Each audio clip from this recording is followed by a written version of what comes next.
நல்ல மொறு மொறுன்னு டேஸ்ட்டாக அதிகமான பொருட்செலவும் இல்லாமல் கம்மியான பொருள்லையே நம்ம இந்த ரிப்பன் முறுக்கை ரொம்பவே சுலபமாக செஞ்சிடலாங்க. Hi friends, welcome to cook with Raji. இன்றைக்கி வீடியோவில் நம்ம பார்க்க போகிறது ஈவினிங் ஸ்நாக்ஸ் ரெசிப்பிங்க. இந்த ஸ்நாக்ஸ் ரொம்ப மொறு மொறுன்னு சூப்பராக செம்ம டேஸ்ட்டில் இருக்கும். ஈவினிங் டைம் நம்ம டீ காஃபி சாப்பிடும் போது இதை சாப்பிட்டுட்டு நம்ம டீ காஃபி சாப்பிட்டோம்னா அவ்வளோ ஒரு அருமையாக இருக்குங்க. இது செய்யறதுக்கும் ரொம்பவே ஈஸி, சட்டுன்னு செஞ்சிடலாம், ரொம்ப டைம் எல்லாம் எடுக்காது. ஸோ இது எப்படி பண்ணுறதுன்னு பார்க்குறதுக்கு முன்னாடி நீங்கள் நம்ம சேனலை சப்ஸ்கிரைப் பண்ணாமல் பார்த்துட்ருக்குறீங்கன்னா உடனே சப்ஸ்கிரைப் பண்ணிக்கோங்க. வீடியோ பிடிச்சிருந்தா வீடியோக்கு மறக்காமல் லைக் பண்ணிடுங்க. சரிங்களா, வாங்க வீடியோக்குள்ள போகலாம்.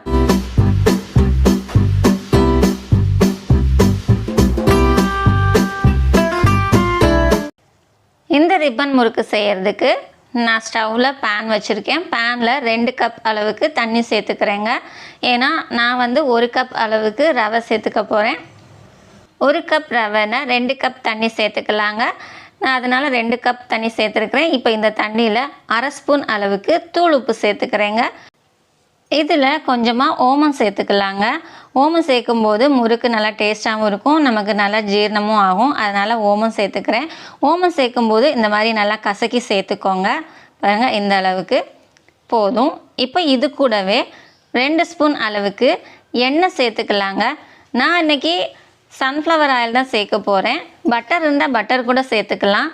பட்டர் இல்லைன்னா எண்ணெய் ஏதாவது ஒன்று சேர்த்துக்கோங்க. நான் இன்றைக்கி 2 ஸ்பூன் அளவுக்கு தாங்க எண்ணெய் சேர்த்துருக்குறேன், போதும். இப்போ இது நல்லா கொதித்து வரணும். ஒரு 2 நிமிஷத்தில் தண்ணி நல்லா கொதித்து வந்துருச்சுங்க. பாருங்கள் எந்த அளவுக்கு தகதகன்னு கொதிக்குது. இந்த மாதிரி கொதித்து வரணும். இப்படி கொதிக்கும்போது இதில் நம்ம ரவையை சேர்த்து கலந்துக்கலாங்க.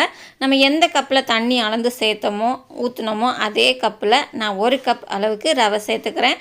ரவை சேர்க்கும்போது மொத்தமாக சேர்த்துடாமல் இப்படி கொஞ்சம் கொஞ்சமாக ஒரு கையில் ரவை போட்டுட்டு ஒரு கையில் கலந்து விட்டுக்கிட்டே இருங்க. அப்போ தான் கட்டி சேராது. இல்லைன்னா நீங்கள் மொத்தமாக ரவை போட்டுட்டு கிண்டிங்கன்னா கட்டி கட்டியாக சேர்ந்துடும்.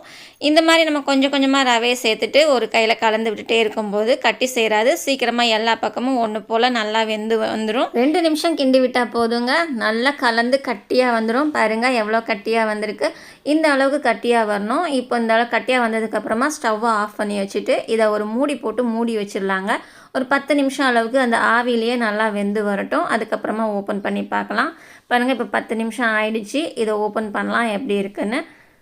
நம்ம மூடி வைக்கும்போது இருந்ததை விட இப்போ ஓப்பன் பண்ணதுக்கப்புறம் இன்னும் நல்லா கட்டி சேர்ந்து வந்திருக்குதுங்க. இந்த அளவுக்கு வந்தால் போதும்.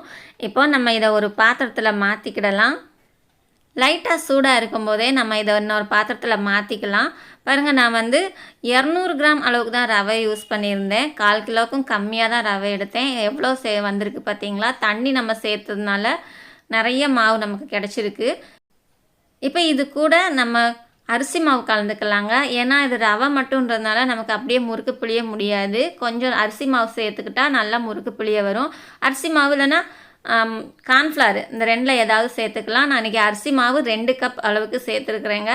2 கப் அரிசி மாவு சேர்த்துட்டு கூடவே ஒரு 1/4 ஸ்பூனுக்கும் கொஞ்சம் கம்மியாக உப்பு சேர்த்துக்கிறேன்.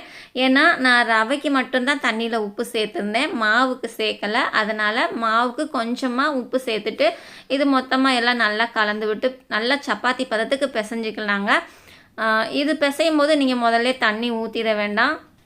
அரிசி மாவை நல்லா ரவையோடு மிக்ஸ் பண்ணிவிட்டு அதுக்கப்புறமா நமக்கு தண்ணி தேவைப்பட்டால் நம்ம தண்ணி ஊற்றி பிசைஞ்சிக்கலாங்க. முதல்ல தண்ணி நிறையா ஊற்றிட்டிங்கன்னா அப்புறம் ரவை எண்ணெய் நிறையா ஊறியும் முறுக்கு ஃபுல்லாக அப்புறம் எண்ணெயாக இருக்கும். அதனால் நீங்கள் தண்ணி லைட்டாக சேர்த்துக்கோங்க, ரொம்ப சேர்க்க வேண்டாம். பாருங்கள், இந்த ரவை வெந்த தண்ணியிலே எவ்வளோ நல்லா அரிசி மாவெல்லாம் கலந்து வருது. இப்போ இந்த அளவுக்கு வந்ததுக்கப்புறம் லைட்டாக தெளிச்சிக்கலாங்க, அவ்வளோதான், ரொம்ப வேண்டாம்.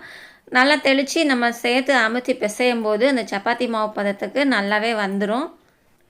நான் மொத்தத்துக்கே இதில் 2 தடவை தாங்க தண்ணி தெளிச்சிருக்கேன், அதிகமாகலாம் தெளிக்கலை. அது ஊற்றலை, சும்மா ஜஸ்ட் கையில் கொஞ்சமாக எடுத்து பாருங்கள் இந்த மாதிரி பிசைஞ்சு வச்சுருக்கேன், அவ்வளோதான். 2 தடவை தண்ணி தெளித்ததோடு சரி. இப்போ இதுலேயே நல்லா எல்லா மாவையும் பிசைஞ்சாச்சு. பாருங்கள் எந்த அளவுக்கு சப்பாத்தி மாவு பதத்துக்கு வந்திருக்கு. நமக்கு இது பிசைஞ்சிட்டு நம்ம கை விரல் வச்சு பார்த்தோன்னா நல்லா உள்ளே பதியணும். சேம் டைம் ரொம்பையும் கட்டியாக இருக்கக்கூடாது, ரொம்பையும் இலகி போகக்கூடாது, மீடியமாக இருக்கணும். பாருங்கள் இந்த அளவுக்கு இருந்தால் போதும். இப்போ நம்ம இதை முறுக்கு அச்சில் போட்டு பிழிஞ்சிக்கலாம். இன்றைக்கி நான் முறுக்கு உலக்கில் தான் பிழிய போகிறேன். பாருங்கள் இந்த முறுக்கு உலக்கில் இந்த சில்லு எடுத்துருக்குறேங்க. இந்த ரிப்பன் மாதிரி நமக்கு ரிப்பன் பக்கோடாலாம் போடுவோம்ல, அந்த சில்லை தான் நான் எடுத்து வச்சுருக்கிறேன். இந்த அச்சை வந்து நம்ம இந்த முறுக்கு உலக்கில் நம்ம மாட்டிக்கிடுவோம். மாட்டிட்டு இதில் கொஞ்சமாக மாவு வந்து எடுத்து வச்சுக்கலாங்க. மாவு எடுக்கும்போது கொஞ்சமாக எடுத்து நல்லா உருண்டை பிடிச்சிக்கோங்க. உருண்டை வந்து ரவுண்டாக பிடிக்காமல் நல்லா நீளமாக பிடிச்சிக்கோங்க. அப்போ தான் உலக்குக்குள்ளே வைக்கிறதுக்கு கொஞ்சம் நல்லாயிருக்கும். பாருங்கள், இந்த மாதிரி நமக்கு இதை ஃபுல்லாக இந்த உலக்கு ஃபுல்லாக மாவை ஃபில் பண்ணிக்கோங்க. எந்த அளவுக்கு பிடிக்குதோ அந்த அளவுக்கு ஃபில் பண்ணிக்கோங்க. இப்போ இதை ஃபில் பண்ணிவிட்டு நம்ம ஏற்கனவே மூடி இருக்குல்ல, அதை வச்சு நல்லா டைட்டாக மூடிக்கலாங்க. இந்த உலக்கு நல்லா புளியறதுக்கு வரும். பாருங்கள், நான் புளிஞ்சு காட்டுறேன். பாருங்கள், ரிப்பன் எப்படி நல்லா அழகாக வருது. ரொம்ப சுலபமாக புளிஞ்சிடலாம், அவ்வளோதாங்க. இதை வந்து நம்ம எண்ணெய் காய வச்சுக்கலாம். முதல்ல எண்ணெய் நமக்கு சுடுறதுக்கு எந்த அளவுக்கு தேவையோ அந்த அளவுக்கு எண்ணெய் ஊற்றி நல்லா எண்ணெய் காஞ்சதுக்கப்புறம் நம்ம முறுக்கு புளிய ஆரம்பிக்கலாங்க. எண்ணெய் வந்து நல்லா சூடாயிடணும். நல்லா சூடானதுக்கப்புறமா நீங்கள் புளியும் போது மீடியம் ஃப்ளேமில் வச்சுக்கோங்க. மீடியம் ஃப்ளேமில் வச்சுட்டு இந்த மாதிரி ரிப்பன் மாதிரி உள்ளேயே எண்ணெய்க்குள்ளேயே புளிஞ்சு விட்டுக்கலாம். நம்ம தட்டில் புளிஞ்சு போடும்போது நீளமாக புளிய முடியாது, முறுக்கு மாதிரி ரவுண்டாக புளியிற மாதிரி இருக்கும். அதனால் டைரெக்டாக இந்த மாதிரி எண்ணெயிலே புளிஞ்சு விட்டுக்கலாங்க. எண்ணெயில் புளியும் போது கொஞ்சம் கை உயரமாக வச்சு புளிஞ்சிக்கோங்க. ரொம்ப எண்ணெய் ரொம்ப அதிகமாக சூடாக இருந்துச்சுன்னா அந்த அனல் வந்து கையில் படும். கையில் அனல் படாமல் நீங்கள் பார்த்து புளிஞ்சு எடுத்துக்கோங்க. பாருங்கள், நான் ஃபுல்லாக நல்லா புளிஞ்சு எடுத்துட்டேன். இது ஒரு 2 நிமிஷம் அப்படியே வேகட்டுங்க. உடனே பரட்டி விட்டுற வேண்டாம். உடனே பரட்டி விட்டோன்னா எல்லாம் ஒன்று சேர்ந்துடும். அதனால் நல்லா ஒரு 2 நிமிஷம் வெந்ததுக்கு அப்புறமா இதை நம்ம திருப்பி போட்டுக்கலாம். பாருங்கள், 2 நிமிஷம் நல்லா வெந்து வந்துருச்சுங்க. திருப்பி போட்டுட்டு இது இன்னும் ஒரு 2 நிமிஷம் நல்லா வேக வச்சுக்கலாங்க. இந்த ரிப்பன் முறுக்கை வேக வைக்கும்போது வெள்ளையாக வேக வைக்காமல் கொஞ்சம் கலர் வர மாதிரி அந்த லைட்டாக அந்த எல்லோஷ் வரும்ல, லைட் ப்ரௌன் வர அளவுக்கு நீங்கள் வேக வச்சுக்கோங்க. அப்போ தான் இது வந்து நல்லா மொறுன்னு வெந்து வரும். சாப்பிட்றதுக்கும் நல்லா இருக்கும், டேஸ்ட்டாகவும் இருக்கும். இந்த முறுக்கு 3 நிமிஷத்துலேயே நல்லா வெந்து வந்துடுங்க. பாருங்கள், எவ்வளோ சீக்கிரமாக நல்லா சூப்பராக வெந்து வந்துருச்சு. இப்போ இதை நம்ம எடுத்து எண்ணெயை நல்லா வடிகட்டிக்கலாங்க. எண்ணெயை வடிகட்டிட்டு நம்ம எடுத்து வச்சுக்கலாம். இந்த ரிப்பன் முறுக்கை நம்ம ரொம்ப சுலபமாக செஞ்சு முடிச்சிடலாங்க. அதிகமான பொருள் தேவைப்படாது. பாருங்கள், இது ரவை, வீட்டில் இருக்கிற ரவையை வச்சே நம்ம அழகாக முறுக்கு வந்து செஞ்சு முடிச்சாச்சு. சாப்பிட்றதுக்கும் நல்லா டேஸ்ட்டாக இருக்கும். ரொம்பவே மொறுன்னு இருக்குங்க. ரிப்பன் முறுக்காக சுட்டு முடிச்சாச்சு. பாருங்கள் எந்த அளவுக்கு வந்திருக்கு. நான் ஃபுல்லாக எல்லாம் உடச்சி வச்சுருக்கிறேங்க. பெருசாக இருக்குல்ல, அதனால் உடச்சி வச்சுருக்கிறேன். உடைக்கிறதுக்கும் நல்லா சாஃப்டாக இருக்குது. சாஃப்டாக மொறுன்னு இருக்குது. இங்கே பாருங்கள், ஒன்று உடச்சி காட்டுறேன். இங்கே பாருங்கள் எவ்வளோ நல்லா உடைக்கிறதுக்கு சூப்பராக வருது. சாப்பிடவும் நல்லா டேஸ்ட்டாக இருக்கும்.